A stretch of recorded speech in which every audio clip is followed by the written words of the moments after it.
gustaría que abrieran sus Biblias a Primera de Juan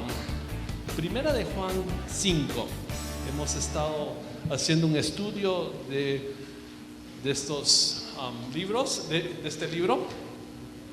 Y hoy vamos a hablar el título del tema es las pruebas del amor hacia otros o a otros. Pero mientras buscan en sus Biblias, quiero hacerles una pregunta. Unas preguntas. ¿Ok? No tienen que contestar, el primer culto se delató ellos mismos. Ustedes calladito pueden contestar, ¿ya? La primera pregunta, ¿ustedes aman a todos?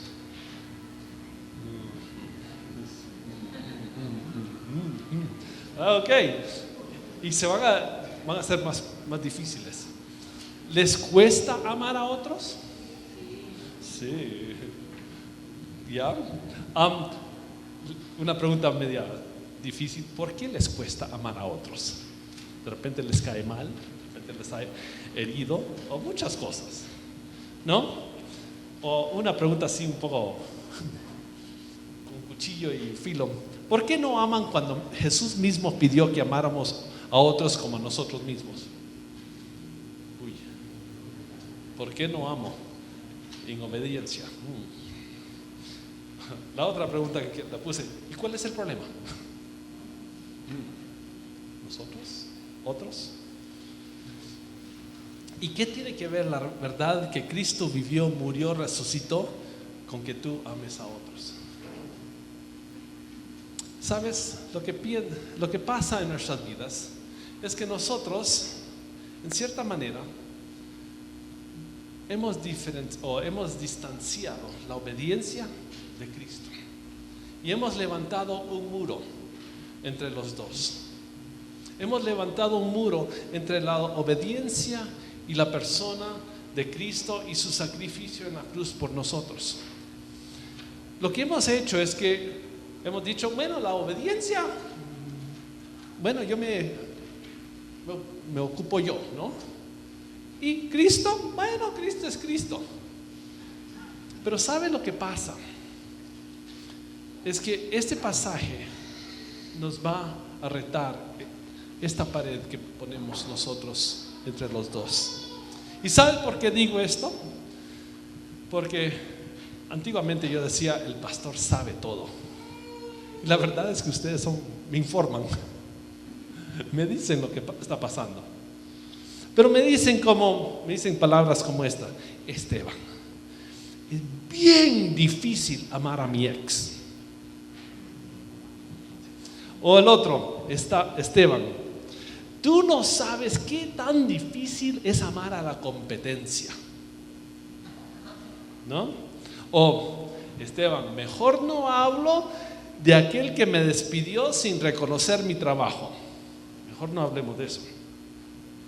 O ni tampoco hablemos de aquel que me la hizo, ¿no? Ustedes llenen los espacios en blanco. O mejor tampoco hablemos de aquella que infectó a mi hija con ideas, que le metió unas ideas. Ahora la pregunta es, ¿eso suena a ustedes o a nosotros? A nosotros, ¿no? Ahora, ¿cuál es el enfoque de esas frases? Nosotros mismos. Todas estas preguntas o comentarios se basan alrededor de nuestra dificultad, alrededor de nuestros sentimientos. Pero por eso decimos que ponemos una barrera. No, es difícil obedecer a Dios. Pero interesantemente, y muy rara vez, tengo personas que vienen a mí y me dicen, Esteban, ayúdame a entender la obra de Cristo en la cruz y cómo es que ese poder puede ayudarme en mi vida diaria. O ayúdame a entender la importancia de la resurrección. Oh, Esteban, ¿por qué Jesús ascendió al cielo y está a la diestra del Padre?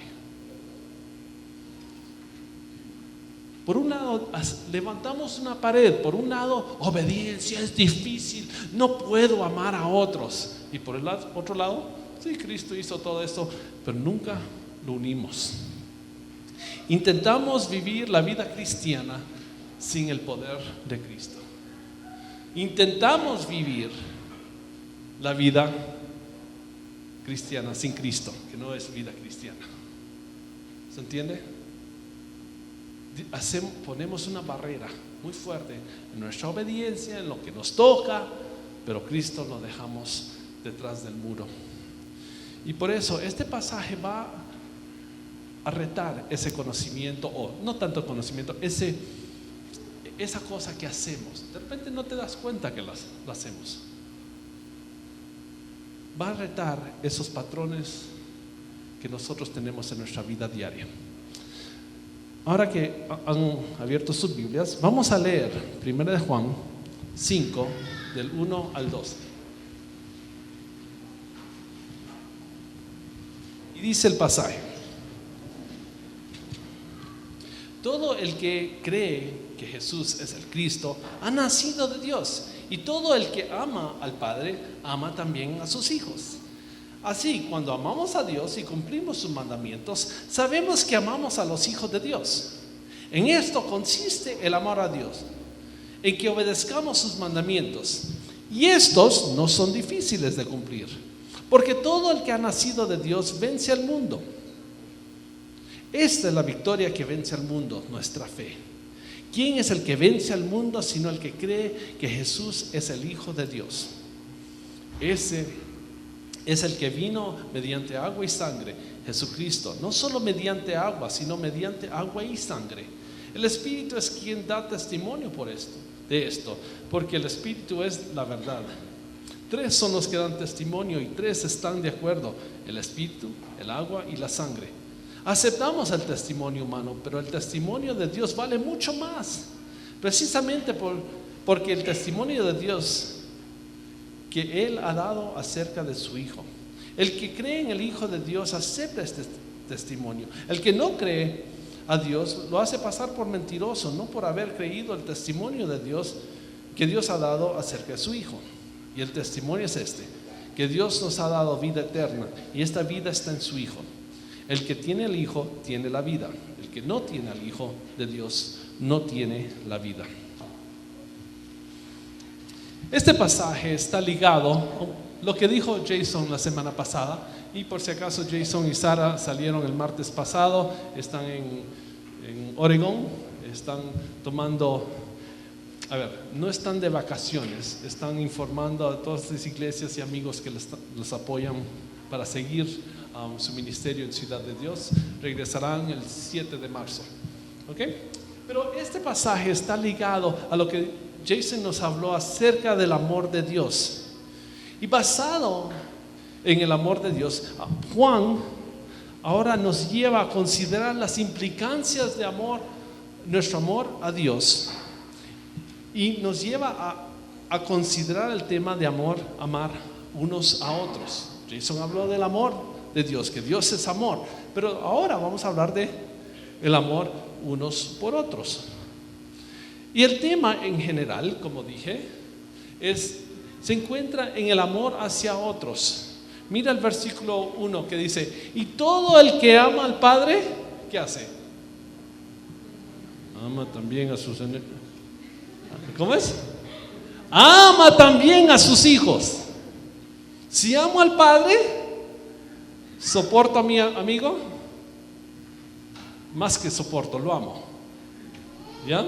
Bueno, algunos me soportan, pero es otra cosa. ¿Ya? Pero el punto acá es que Juan simplemente está siguiendo la secuencia, que el amor a Dios nos lleva a amar al prójimo, a otros, a sus hijos. Y en este pasaje hablamos de pruebas, o pruebas. Uso la palabra pruebas como aquellas cosas que muestran, que confirman la realidad. El pasaje nos va a ayudar a entender las pruebas, lo que confirma que amamos a otros, ¿ok? Porque vamos a ver que todo está ligado. Juan nos va a hablar de las pruebas, lo que confirma nuestro amor hacia otros, ¿ok? Ahora, la primera prueba, y ahí pueden sus hojas, son 2 puntos hoy, solo tienen que escribir 2 cosas hoy. ¿ya? Obediencia y Cristo, punto, ¿ya? Si quieren, hay más si quieren.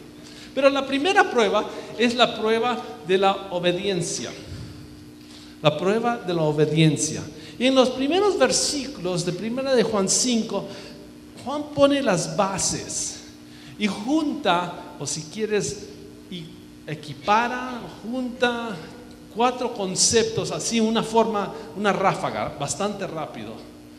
Junta el concepto de creer, amar a Dios, amar a otros y obediencia. Mira lo que dice otra vez el versículo 1 y 2. Todo el que cree que Jesús es el Cristo ha nacido de Dios, y todo el que ama al Padre ama también a sus hijos. Así, cuando amamos a Dios y cumplimos sus mandamientos, sabemos que amamos a los hijos de Dios. Juan siempre tiene una forma diferente de escribir, siempre está dando vueltas. No es tan lineal como otros, como Pablo en Romanos, pero acá junta la idea de creer. El que cree, el que ha rendido su vida a Cristo de una forma total, sucede que es nacido de nuevo. Acuérdense que esto es lo mismo que el mismo Juan que habló de Nicodemo, que tienes que nacer de nuevo. Este que cree es nacido de Dios. ¿Y cómo es nacido de Dios? ¿Cómo trata al Padre? Lo ama. Ama al Padre. Pero como ama al Padre, también ama a sus hijos, o sea, a nosotros. Si amas al Padre, soy tu hermano, me tienes que amar. Sí, yo también a ustedes, ¿no? Nos amamos. Y después en el versículo 2, si siguen su Biblia, añade el concepto de obediencia. Cuando obedecemos a Dios, mostramos que amamos a otros. Creo, amo, obedezco, pero también al obedecer, amo. ¿Ven cómo Juan escribe? Un poco enredado, ¿no? No es tan lineal. Y después en el versículo 3 nos dice: en esto consiste el amor de Dios, en que obedezcamos sus mandamientos. Perfecto, lo hemos escuchado. Yo voy a obedecer al Padre por medio de mi obediencia, ¿no? Pero justo acá, en este pasaje dice: y estos no son difíciles de cumplir. Ustedes que andan con su chateando con su WhatsApp, ¿qué carita le pondríamos a no son felices de cumplir? No son felices, ¿qué les estoy diciendo? No son difíciles de cumplir. Ok, alguien ahí dice, ¿qué otra? Este fue el mío. Cuando leí eso, no son difíciles de cumplir, los ojos más grandes. ¿Qué está diciendo Dios acá, o Juan acá? Que no son difíciles de cumplir. Yo conozco a muchas personas que no son fáciles de amar. Sí. No voy a ver a nadie. No, eso es. Y acá Juan nos dice: no son fáciles. Son fáciles. Lo que está diciendo acá es: amar a tu enemigo es fácil de cumplir. El mandato de amar a otros, el amar al que te hizo daño, es fácil de cumplir. El perdonar los unos a los otros es fácil de cumplir. El buscar justicia de Dios primero y confiar que lo demás será añadidura es fácil de cumplir. Eso es lo que Juan nos está diciendo. Que obedecer no es difícil. No son difíciles. Por eso esa cara. Pero Dios, mi vida diaria es complicado. Pero sabes, gracias a Dios que hay versículo 4. Versículo 4. Nota lo que dice el versículo 4. ¿Por qué? Todo el que ha nacido de Dios vence al mundo. Esta es la victoria que vence al mundo, nuestra fe. Ahora ya lo entiendo. Si me quedo en versículo 3, no son difíciles de cumplir, no sé qué haría. Pero el versículo 4 nos aclara todo. Dice otra vez, porque todo el que ha nacido de Dios, el que cree, el que ama y ama a otros, vence al mundo. Y la victoria de vencimiento, cómo podemos vencer al mundo, es nuestra fe.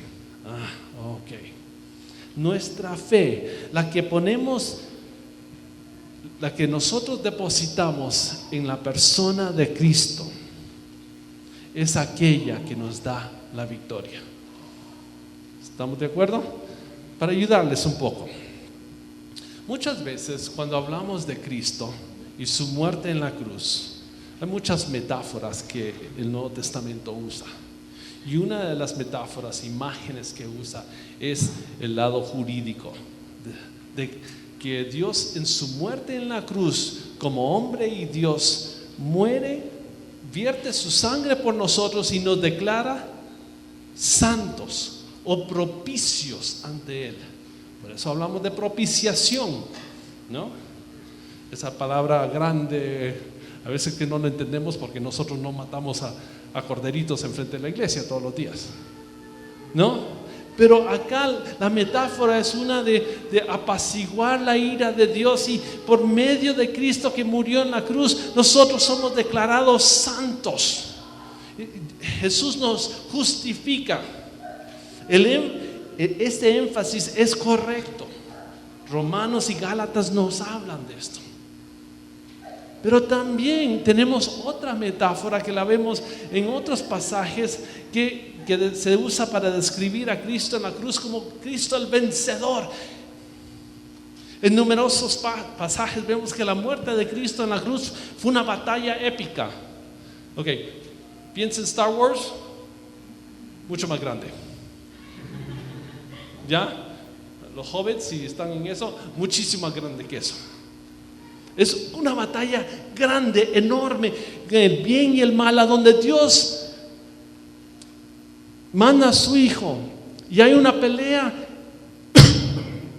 universal ahí, y aparentemente parece que Cristo fue derrotado en la cruz, pero Él resucita y en voz en cuello declara que Él venció la muerte y Satanás una vez por todas. Ahora sí. Nota lo que dice Hebreos 2, 14 y 15. Por tanto, ya que ellos son de carne y hueso, Él también compartió esta naturaleza humana para anular. Nota lo que está diciendo, para anular, destruir. ¿Mediante qué? Mediante la muerte, mediante su muerte, al que tiene el dominio de la muerte, es decir, al diablo. Y librar a todos los que por temor a la muerte estaban sometidos a la esclavitud durante toda la vida. En su obra en la cruz y por su resurrección y ascensión, Cristo destruyó el poder de la muerte, el pecado y Satanás una vez y por todas. Y cuando regrese va a limpiar. El trabajo ya fue hecho. Va a poner todo en orden. Él ya lo cumplió. El trabajo ya se hizo. Ahora, ¿qué tiene que ver esto con nosotros? ¿Qué tiene que ver con no es difícil obedecer? Viendo la obra de Cristo en la cruz de esta manera, que Él venció, es cierto que nosotros luchamos con amar a Dios. Es cierto que luchamos con amar a otros. Es cierto que luchamos con obedecer regularmente a Dios. Y regularmente, estamos enfocados en nuestra dificultad y se nos olvida nuestra fe, que está puesta en ese Cristo que murió, resucitó y ascendió y está en la diestra del Padre. Y como está en la diestra del Padre, Él intercede, pero tenemos acceso a Él para ayudarnos a obedecer. Si por su obra en la cruz Y su obra no, el obedecer no es difícil, porque Él ya venció. Él venció todo. ¿Se dan cuenta? Él venció. Otra vez, venció. Él venció, Él ya está todo. No, pero Esteban, me cuesta obedecer. ¿Y ya, qué te dije? Cristo venció, ahí está. Buenos estudiantes ustedes, muy bien. Sí, por eso Hebreos nos dice: fijen sus ojos en Cristo. Tú, ni yo, ni nadie en sus propias fuerzas puede obedecer o puede hacer que la obediencia sea fácil o liviana. Solo en Cristo podemos hacerlo. Tú ni yo nunca podremos amar a nuestras esposas, esposos como Dios los ama. Nunca vamos a poder amar al que nos ha dañado, maltratado, herido y mentido. Pero Cristo sí, porque Él destruyó la muerte y el pecado. La pregunta con la cual nos confronta Juan es: ¿dónde está Cristo en tu obediencia? Él destruye esa pared. No es, no sé cómo voy a obedecer. Cristo está al lado y Él desea una relación contigo para que vivas en obediencia ahora.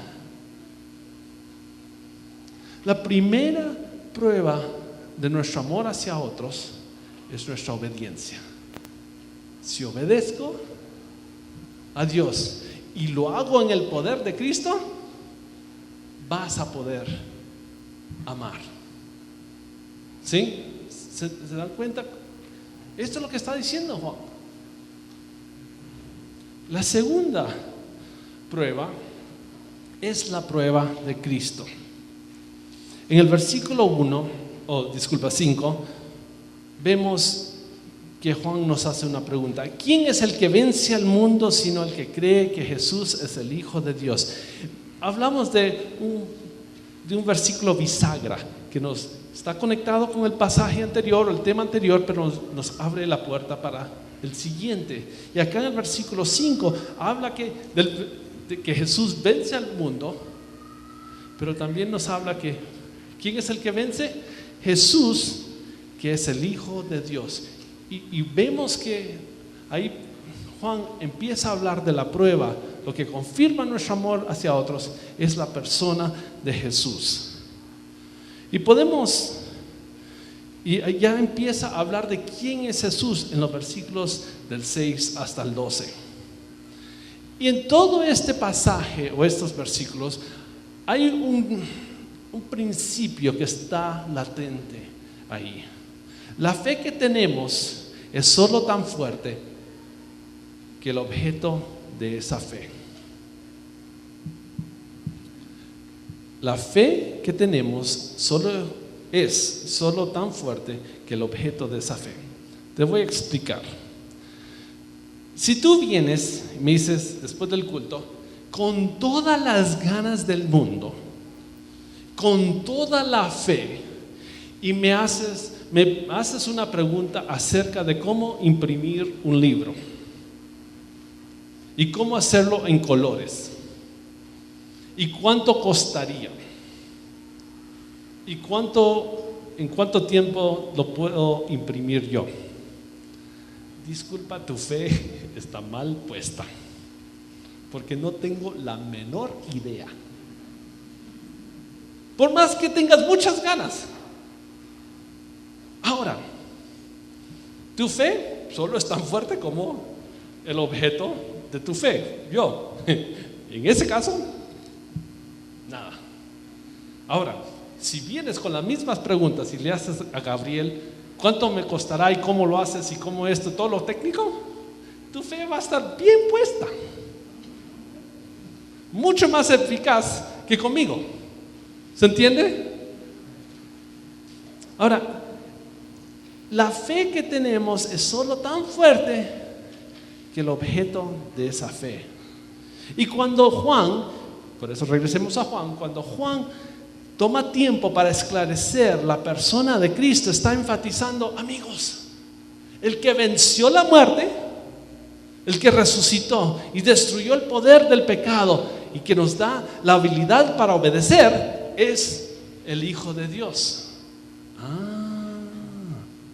Y como es el Hijo de Dios, te voy a explicar cómo sé que es el Hijo de Dios. ¿Ok? Está argumentando de esa manera. ¿Y cómo describe Juan a Jesús? Primero en el versículo 6 nos dice que Él vino mediante el agua y sangre.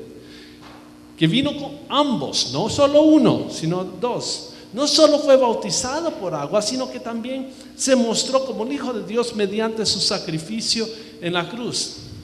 En el tiempo de Juan había un movimiento que Jesús solo era Dios y no pudo morir, y Juan está diciendo, no, por si acaso vino, fue reconocido como hombre y también murió. Él vino no solo como divino y tampoco se escapó justo antes de la crucifixión. No, sufrió, se quedó en la tierra sufriendo a manos de hombre. Los dos dos van mano a mano. No podemos enfatizar solo el agua ni la sangre, sino los dos. Y después nos dice el versículo siguiente que vino de agua y sangre, y estos dos elementos junto con el Espíritu Santo testifican, declaran que Jesús es el Hijo de Dios. Y mira lo que dice Juan 16:13. Pero cuando venga el Espíritu de la verdad, Él los guiará a toda verdad, porque no hablará por su propia cuenta, sino que dirá solo lo que oiga y les anunciará las cosas por venir. Él me glorificará porque tomará de lo mío y se lo dará a conocer a ustedes. Ahí vemos que el Espíritu Santo no solo confirma las palabras de Jesús. El Espíritu Santo no habla más de lo que habló Jesús, solo lo que habló Jesús confirma la identidad de Jesús como el mandado de Dios. Pero también vemos que el Espíritu Santo, en 1 Juan 3:24, el Espíritu Santo confirma esa verdad en nosotros, en nuestros corazones. Se llama el testigo interno, a veces los teólogos hablan de esa palabra. Y dice 1 Juan 3:24, ¿cómo sabemos que Él permanece en nosotros? Por el Espíritu que nos dio.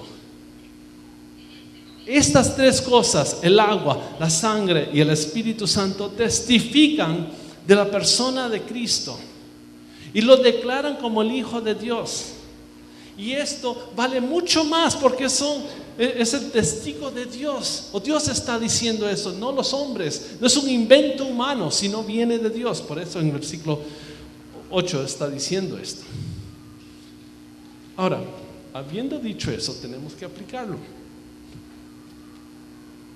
Una de las preguntas más básicas de cada cristiano, no solo al principio de su vida cristiana, sino en su vida diaria, es: ¿quién es Cristo para nosotros? ¿O quién es Cristo para ti?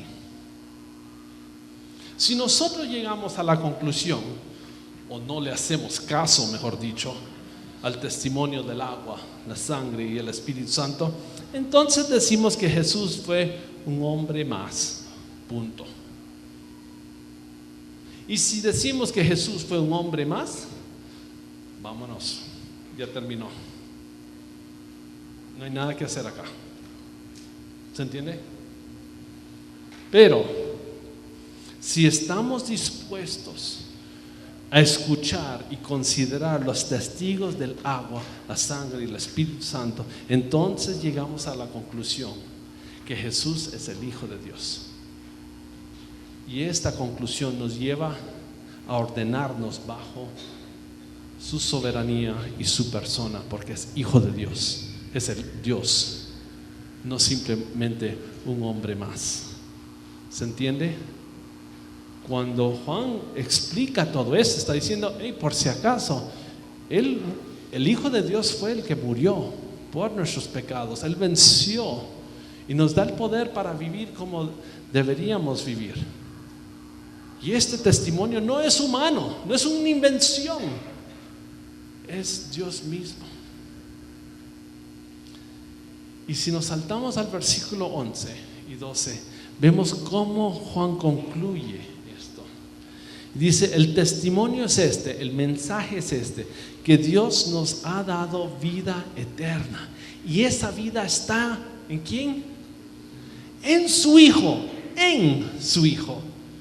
El que tiene al Hijo, tiene la vida. El que no tiene al Hijo, no tiene la vida. Ajá, exactamente. Juan nos está diciendo, si es Jesús quien murió, dio su vida, resucitó, está sentado a la diestra, Él define la realidad. Él define lo que es vida y lo que no es vida. No es simplemente vida eterna en un concepto muy chico, que vida eterna a veces algunos solo lo usan como otra palabra para el boleto del tren para llegar al cielo. No, es vida juntamente con Él ahora. Sí, cuando pecas, sí, puedes tener vida juntamente con Él, en relación con Él. Jesús mismo dijo que Él vino a dar vida en abundancia. Y una de las implicancias de decir que Jesús es el Hijo de Dios es aceptar que hay vida solo en Él y que solo Él define la vida. ¿Se entiende? Ya, unos ejemplos. La vida no es tener una cuenta bancaria con mucho dinero. Eso no es vida. Es una ilusión. Vida es ser generoso en respuesta a todo lo que Cristo hizo por mí. Vida es ser buen administrador, mayordomo por lo que Él me ha dado. Eso es vida. Vida no es ser seducido por imágenes. Imágenes son ilusiones, figuras abstractas. Vida es estar con Jesús y disfrutar de su presencia a diario. Vida no es ropa, estatus, grados académicos. Vida es servir a otros en el poder de Jesús. Jóvenes, vida no es tener enamorado, enamorada. Yo tengo y tú no. No. Vida es amar a Dios con todo tu corazón, alma, mente y fuerzas, y dejar que ese amor que tengo con Cristo rebalse y toque a otros. Eso es vida. Vida no es guardar rencor, heridas, dolor. Vida es encontrando en Cristo nuestra suficiencia y poder decir con el salmista, fuera de mí no poseo bien alguno.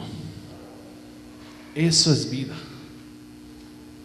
Amigos, ¿sabe lo que pasa en nuestra cultura? Muchos de nosotros andamos volando a 1000 por hora, pero estamos volando al revés. Volamos al revés. Donde pensamos que arriba es arriba, pero realmente arriba es abajo. ¿Desenredado? Sí. Pensamos que todo está bien, estamos volando. Mira, mamá, estoy volando. Mira, Dios, estoy volando. Pero estamos volando al revés. Y no nos damos cuenta que nuestra definición de lo que es vida es totalmente opuesta a lo que Dios define como vida. Mira, estoy volando, tengo plata, tengo una familia, pero estamos volando al revés. Esta imagen de volar al revés nos hace pensar en nuestro amor hacia otros. Algunos de nosotros no nos entregamos a otros, no amamos a otros, porque nos damos cuenta que esa persona no nos va a dar nada, no nos va a devolver nada. con ese amor interesado, seguimos volando al revés. Seguimos volando al revés y no pasamos la prueba de la obediencia ni la prueba de Cristo. Otros no quieren amar a otros porque nos sacan de nuestro ritmo familiar. Me quitan mi plata, mi ritmo económico y nos quitan nuestro famoso descanso. ¿Por qué voy a amar cuando me quitan mi descanso? Si amamos así con condiciones, seguimos volando al revés. Y no pasamos la prueba de obediencia ni la prueba de Cristo. Otros no quieren amar a otros por el dolor, las heridas, las mentiras, el resentimiento que existe. Sí, se entiende, ¿no? Pero amar, como se leyó al principio, el verdadero amor echa fuera, ¿qué? El temor. El verdadero amor echa fuera el temor. Y cuando amamos a otros, aún a pesar de nuestro dolor, ¿sabe lo que pasa? Empezamos a enderezar el avión. Empezamos a volar patas para abajo. Empezamos a volar como Dios quiere. No una ilusión, sino como Dios quiere que volemos. No sé ustedes, pero muchos de nosotros volamos al revés. Estamos volando al revés porque los valores de Cristo lo hemos desechado y vivimos nuestra vida según nuestros valores. En esta sección de Juan nos anima a mostrar nuestro amor a otros. Ese es el tema. Pero hay dos maneras que podemos probar que ese amor se está dando. Primero es la prueba de obediencia. ¿Estás obedeciendo a Dios? Y esa pregunta, estoy obedeciendo pero yo no puedo. Claro, el pasaje nos dice, rompe esa pared que existe entre obediencia y Cristo y obedece mediante la fuerza de Cristo que destruyó el poder del pecado y de la muerte. Y Juan nos dice, sí, puedes obedecer, no es difícil cuando lo haces con Cristo el vencedor. La segunda prueba, si amamos a otros o no, es la prueba de Cristo. En los versículos 5 en adelante nos muestra que hay testigos, que gente está diciendo, gente y otros testigos como el agua, la sangre y el Espíritu Santo diciendo, sí, Jesús es el Hijo de Dios. Y nos lleva a concluir que sí, realmente es. Y como es el Hijo de Dios, yo tengo que ordenar mi vida ante Él. Y solo Él define lo que es vida y no lo que yo defino. El problema es que seguimos volando al revés, ¿no? A veces. Mientras durante la semana estaba pensando, ¿cómo termino? Y me di cuenta que Dios me ayudó a esclarecer todo y quiero darles 4 pasos. 4 pasos que me encantaría que lo hicieran durante la semana. ¿Ok? Primero, confiesa. Confiesa que no has amado a todos como Dios te ha amado a ti. La verdad es que Dios se entregó totalmente a cada uno de nosotros y nosotros no nos entregamos totalmente a otros. Tenemos que reconocer que no hemos cumplido con el mandato de Dios. No nos hemos abierto a su gracia. Confiesa, ábrete a su gracia. Confiesa que te has enfocado en tu dificultad de amar y no en la obra de Cristo. Primero, confiesa. Segundo, pide que Dios nos dé o te dé el gozo de amar a otros. Ojo con lo que estoy diciendo. Pide que Dios no te dé la fuerza para amar, sino te dé el gozo de amar a otros. Que dé el querer y el hacer juntos. que sí, yo quiero amar a aquella persona que me ha herido. Deseo eso. Pide que Dios te dé eso. Tercero, practica el amor. Practica el amor hacia otros con la esperanza y hasta la expectativa, mejor dicho, si quieres, que Dios va a avivar el deleite de amar a otros, que va a encender esa llamita, esa chispa.